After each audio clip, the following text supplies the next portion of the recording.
Welcome to Media Rebel Unplugged, where real women after the grind share their conversations with us about their wins, failures, and their wild stories about surviving, rebelling, and sometimes just keeping it together with lip gloss and a whole lot of caffeine. Welcome back to Media Rebel Unplugged. I'm your host, Janice Becker, also CEO and founder of Media Rebel, a digital marketing agency in Northeast Ohio. Joining me today is my special guest, Chelsea Hussey. She is with Return on Life Wealth Partners and a senior wealth advisor, also recently recognized as a Forbes Best in State, which is quite an achievement. Congratulations. Thank you. So your journey into wealth is such an inspiring story. Would you care to share with everybody? So let's see here. When I graduated high school, I actually didn't go to college right away. I had a lot of family members who were from Denmark, and we had gone to visit them a few times. As I was approaching my senior year, I was saying, oh, I'd love to get back over there. I loved languages. I loved learning. So one of our family members said, I'll sponsor you to come over here, and you can go to this kind of like almost a community college equivalent. Yeah. In Denmark, you'll be with other international students, and your job will be to learn Danish and decide where you want to take things from there. And I did that for about a semester. In a sort of random twist of fate, the school ended up closing just about halfway through the semester, so I spent the last couple months in a one-bedroom apartment with a girl from Iceland, a girl from China, two Danish girls in a one-bedroom apartment in Copenhagen. And so it was a wild ride. During that time, I found out that my dad was sick. And then I thought, all right, my dream was to go to New York or California. I got into NYU. That was going to be the next step. But I thought, I'll go to the University of Akron because it's close. And I'll be close to him. I grew up doing dance. I love that, their dance program. And so I went there with the intention to major in international business and for it to be sort of a stop along the way. Short story long, I meet the guy who I'm now married to. And as I was progressing through my courses at Akron, I took an accounting course and then a corporate finance course. And I was like, whoa, this is really interesting. I'm kind of enjoying this puzzle piece and putting everything together. And for me, I did not grow up in a financially savvy family at all. I think that's really the case for a lot of people. If you don't get any formal training in it, you don't really end up learning it. Yeah. And through he was my boyfriend at the time, but through his encouragement, he's like, why don't you look into some internships and things like that?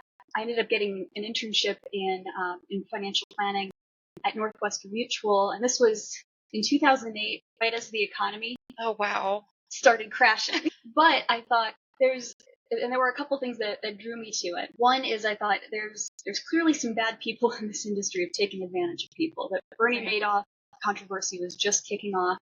And I thought there's probably people who haven't heard from their advisor in a while. So there's definitely a need for new blood in this. But my dad passed away, and he really didn't have much of anything set up. There was no advisor to carry on that relationship or say, hey, you shouldn't buy that car because that's actually a lemon. That's great that you want to give some money to a family friend to invest, but do they know what they're doing? And things like, there wasn't anyone to say, here's how we could help you plan this out. And so as I was starting that journey, I realized the math and the numbers that I enjoyed from accounting could take on a much more impactful personal touch if I shifted that into personal financial planning. And I thought that would be my catalyst, my drive there is to get into this industry and see if bit by bit, and it sounds corny, but if I can help people reverse whatever that generational issue is that's keeping them from accomplishing their financial goals or personal or professional goals. That's amazing. I feel like if it wasn't for adversity, we wouldn't have any growth in any way, personally and professionally speaking. And to go through something like that, and you really had two challenges at the same time. Your dad passing had to be just absolutely traumatic. And then you turn around and it's this horrible crash. But I think in those times, it's when we really learn the absolute most about ourselves and what it is that we want to do. So what would you say was your biggest takeaway from that situation? A couple things. I think one, I believe that knowledge is power, and uniquely, I think for women, we tend to be a little bit more hesitant when it comes to taking charge of our own financial situation. In general, a barrier I find that as women we have to overcome is we want a little bit more certainty before we do something. We want to feel like I've got this. It takes a lot of courage to jump in. I'm fortunate to work with a lot of a lot of female business owners who have to, and moms too, but we have to embody that courage every single day. Yeah. But we try to minimize risk in other areas if we can. And so the more information we know, if you're working with an advisor, like my love language in a way is teaching. I like teaching people, not just here's what we're setting up for you, here's how we're going to help you build this financial plan, but here's the why behind it. Here's a bit of how it works. And my hope is that each of my clients then, each of these families, as they're out in the marketplace, they're hearing messages from everywhere, from social media, from the news, that they start to learn a little bit of that discernment of like, okay, well, here's why that might not be so bad, or here's how that might directly impact me. And so by being armed with that information, and every time we review, we deepen that knowledge further, I think that's what prevents people from falling into, whatever the next Bernie Madoff might be. And so knowledge is power being one. I think my second big takeaway is that a financial plan really shouldn't be a collection of products. It really should be a relationship. That's the most important. With my clients, there are things I know about them that probably them and their therapist are like the next most knowledgeable. Right. Because it's not just about money, but it's all of the dynamics that go into it, how they were raised, their culture, what they value, what matters to them. That's having a relationship with that person, understanding really well. That's how we can do the most impactful work. Love that. I agree completely with that. Education in itself is power. And I think there's a pro and con in today's world of where we can over educate ourselves because it could be with the wrong content. Like you said, social media is very powerful. There's a lot of TikToks on there about wealth. Being that I'm very familiar with you all, I've heard some things in the past that were kind of red flags that are being said on TikTok or, bad advice. So what would you advise for women looking to educate themselves? Where should they go to educate themselves on how to be financially savvy? A good starting point is actually knowing themselves really well. And what I mean by that is anytime you're going to sit down with a financial advisor, they'll want to know, what are some of your goals? Let's draw this out. Let's put a number to it. So the better you know and articulate your goals, the better you can figure out exactly what will help you get there. There are some people, like the FIRE movement is really important right now, like financial independence, retire early. But there are some people who say, like, I love what I do. I want to step into retirement on my own terms at 65. I want to retire part-time and be with my kids and then get back into the workforce.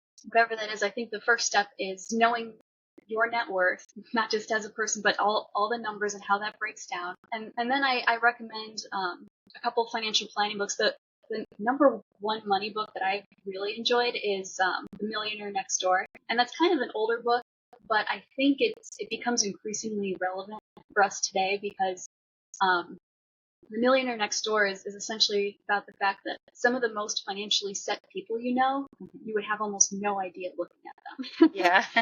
They might not have a lot of designer stuff. They might not belong to the country club, but they've set themselves up really well. And for me, that's a bit of a mindset, because if you think about what we see in the future, we'll have to parse through what's AI and what's not. Even if you're watching The Real Housewives, you're like, oh, their home's beautiful, and then you realize they're renting their house, or they're renting half their designer stuff to promote a designer or for whatever reason. But when you can discern that and really own where you want to be financially, it makes it easier to deal with the comparison things, because especially with social media, we're always seeing the highlight reels. And so you could be like, man, they're on 20 grand each. Like, what are they doing? And sometimes it might look that way. So those people might be terribly in debt, or they might have completely different goals or different resources. So it goes back to knowing and being able to articulate your vision and your goals, and then defining what those values are and adopting the mindset of, I'm going to do what I need to do to accomplish my objectives, and that might look different from someone else. Being able to do that will prepare you to talk with a financial planner, because you're at least going to be able to articulate, and a good financial planner is going to ask you all of those questions and get the wheels turning anyways. But that's going to give you a good foundation of making sure that you create a plan that aligns with what your intentions are. What would you say for those who are afraid to work with a financial planner, giving the stigma, or even, like you said, the Bernie Madoff situation scared a lot of people? Well, I think it is important to do a little bit of research. I'm a firm believer in personal referrals or personal introductions, working with people that you're your friends or family or whoever work with where you might feel pretty comfortable. Because the worst thing that will happen is you might interview a financial planner and you're like, this is not a fit. This is not my team. And that's totally okay. As a planner, the step that really is most important is that discovery meeting. And so if you do get into a situation where if you're talking with a financial planner, there are a good number of resources to online to what you should ask them, understanding their team and their team's makeup. Are they a fiduciary? A lot of those lines got blurred, especially leading up to the financial crisis, but even after, where there are people who might title-wise be able to call themselves a financial advisor, but they may be they may have more of a title or relationship where they're really only obligated to act in your best interests in the moment, not for the lifetime of that relationship. And so don't be afraid to ask those questions. I think credentials does help a bit too. In initially getting into financial planning, the barrier to entry isn't so much of a degree, but it's all of the complex tests we have to take. While you don't have to find somebody with the alphabet soup after their name. You have quite an alphabet after your name. It does help because there is a good degree of seriousness. Now, I would never hold this against a new advisor because I was once a new advisor. Candidly, the industry does have a bit of high turnover. Somebody who's been around for a little while, I think helps. But think of somebody who will also grow with you. So with a lot of the clients that I've worked with, many of them, their parents were like, why don't you work with my guy? But their parents are retired. Yeah. And their guy is also on the golf course half the time. Right, about to retire himself. Exactly. Yeah. So if you call them and you're like, NVIDIA just dropped, I want to buy them because it's long term, what should I do? He might not get back to you for a couple days or something. And so you want to be able to have that person who will be there with you and grow with you. But a multidisciplinary team is important too because it's hard to find an expert in every single area. So a person who understands taxes or alternative investments or estate planning, those disciplines will definitely help you because you'll know that, all right, I'm working with people where there's a think tank approach to helping me. That's good advice because I know I've heard some people are like, why do I need a financial planner? Yeah. I'm so afraid they're going to charge me so many fees. I'm going to be upside down. Yeah. And I think that is important to get rid of that stigma. Definitely. But that being said, I mean, it's probably not the best fit for everybody. So what would you say is the ideal person to work with a financial planner or wealth advisor? Well, I can start maybe with the counter of somebody who might not need to work with somebody yet or might not be ready. I would say the number one step you should take as an individual or as a family is to make sure you're maximizing any possible benefit you have through work. And not that your financial advisor can't help you do that, but knowing like, all right, am I at least getting my match, my 401k? Am I on track? Do I want to max that out? I would say people, maybe people who aren't initially fit would be if they don't have clearly articulated goals. It's hard to hire somebody to help you accomplish those. Depending on the situation, there might be not a ton of complex needs. It's sort of hard for me to say because the way that I work. And maybe if I were a better salesperson, I would be this way. But I've had calls with people where they were referred by their friend, and I'll tell them like, you could probably actually, if you just go online and set that up, that'll be more of what you're looking for. Mm-hmm. So it really does. It depends on I think who you're talking to. If you'll end up getting that answer that's where they'll say like, you don't need me. I would say at least sitting down with an advisor because not saying this should be right. The advisor should charge you for meeting with them initially. So I would say the more information you can glean out of that meeting, the two of you should be able to come together mutually and determine, is there something this person can help me with? I do know and this is especially for women, but we wear a ton of hats, a lot of them. And I would say that while I have run into people where they're like, I want to do it all myself, partnering with an advisor, think of them using compound interest like your crock pot, basically. Like, I'm going to help you try to get there faster or get this working for you while you're not even thinking about it. I feel like it's almost the theme of our show where we always talk about we do as women wear too many hats, and then if you're a woman with ADHD, it's even crazier for us. God. But it's great to point out that it's always a good recommendation to turn to somebody else to help you. It's kind of like what we say even in the digital marketing space. I like to use the example of when you go to the doctor because you're sick, you trust them to give you a prescription. You wouldn't go to your barber and ask your barber to give you a prescription. And believe it or not, they did used to do this a long time ago, but we've smartened up since then. So it's the same thing. And when you have a specialty, you've spent years becoming an expert in your field. And that is so useful for women to be more empowered to also understand that sometimes it's more empowering to turn to somebody else that has more knowledge than you do. Yeah, exactly. It's like a division of labor. Yes. Kind of thing. Yeah. And so I think it's important to note too is sometimes hiring somebody to run your financial plan, sometimes it's a matter of timing. You may meet with somebody. I have clients where I first engaged with them years ago. The timing wasn't right, but we stay in touch, and all of that. But eventually we reach a point where, hey, it does make more sense now. And since I'm already familiar with you and what you do, yeah, I think I know that I'm ready, or now I know what I'm looking for. I would say too, I think somebody who might struggle initially in working with a financial planner to make sure I answer your question. I think sometimes I'll hear, I know somebody who's terrible with money. They definitely need a financial planner. It's hard to plan around a resource that isn't there, because that actually is. This is what I teach my daughter, and what I'll teach my son as he gets older is the fun part with money is that if you view it as this limited resource, you then start getting creative with it. You start thinking, how can I extend this? How can I make this work? And figure out how to get what I want with what I have. And so the people that I can probably help the most are people in a good financial position, and really as there's also a lot of people who will tell me, oh, this person, I know they do really well, they're probably all set.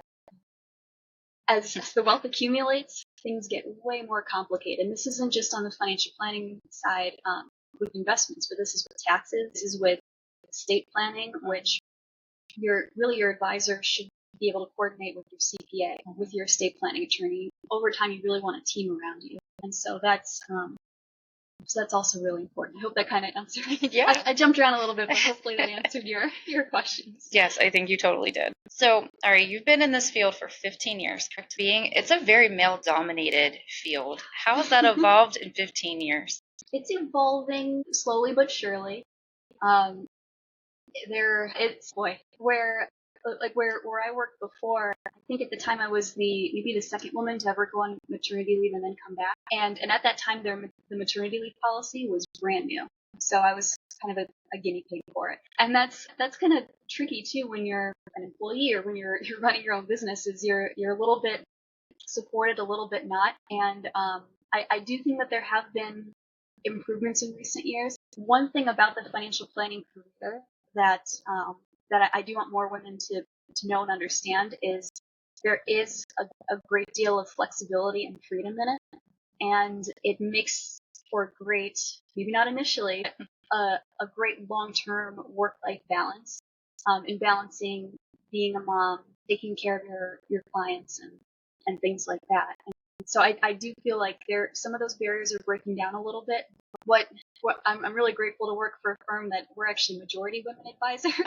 We only have 2 male advisors, and everybody else is female there. Love it. Yeah, it's really nice because at least from what I've found, and this isn't a knock against male advisors, but the primary people that I work with are families. And what I would observe often in meetings is one spouse is usually dominating the conversation or dominating the questions, and the other one is silent. And the majority of the time, the husband's asking the questions, the wife is not. Yeah. And so I like that my experience and my level of empathy has taught me, make sure you're pulling as much out of her as him. Because something that demographically people in my profession need to be aware of is that women outlive men. And now 40% of business owners are female. We're a growing demographic. We're in charge of a lot more. And so what often happens at some of these firms is you'll have this retired couple, the husband passes away and the wife has no relationship with the advisor because she was never invited to go golfing with him.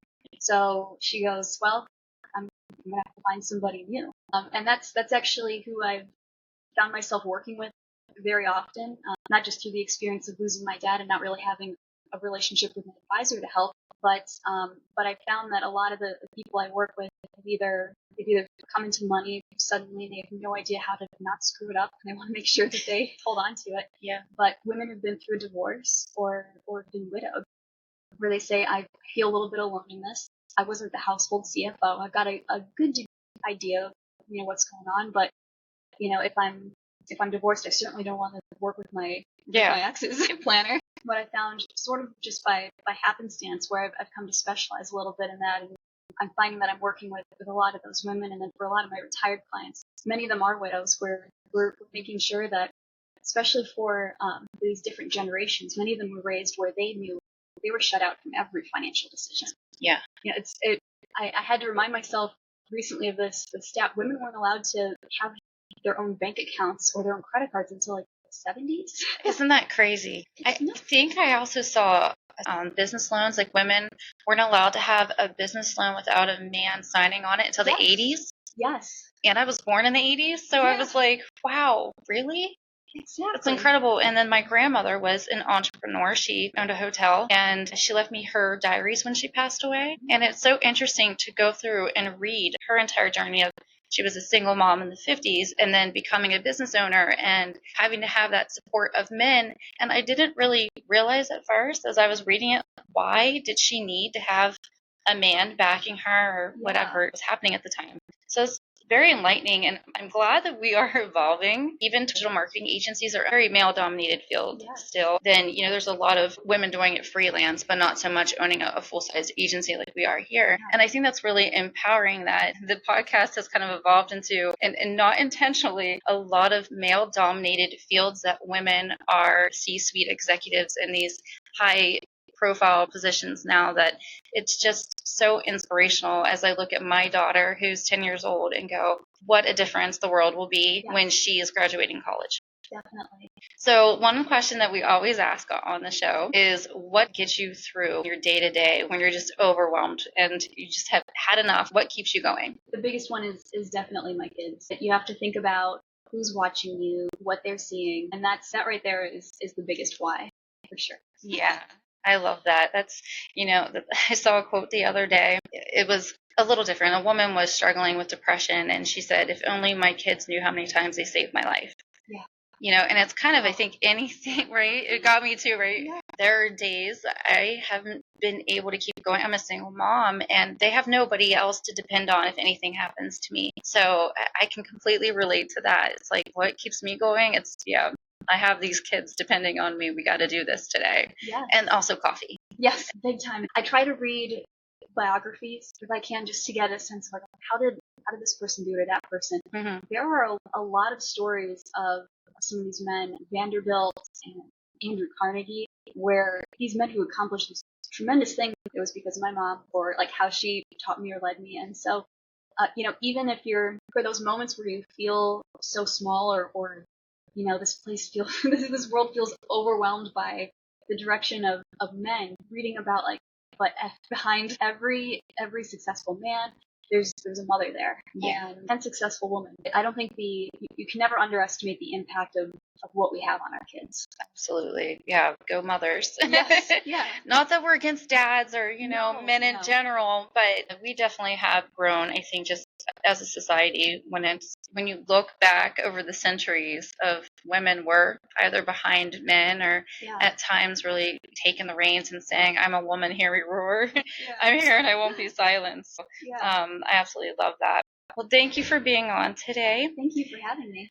If somebody is looking to get a hold of you, where should they go? You could, so I'm with Return on Life Wealth Partners. You can reach me at chelsea@returnonlifewealth.com via email. Very easy. My number there is also 440-740-0130, extension 228, or you could just look up our company, Return on Life Wealth Partners. Thank you for tuning in. If you are interested in being a guest, there is a link in the description. Or if you know another woman who would be a great guest on the show, can't be in person, we do in video as well. If you want to learn more about Media Rebel, you can go to media-rebel.net. And don't forget to like and subscribe so you don't miss another episode with another amazing woman like Chelsea. Thanks for tuning in to Media Rebel Unplugged. Don't forget to subscribe, share, and join the rebellion.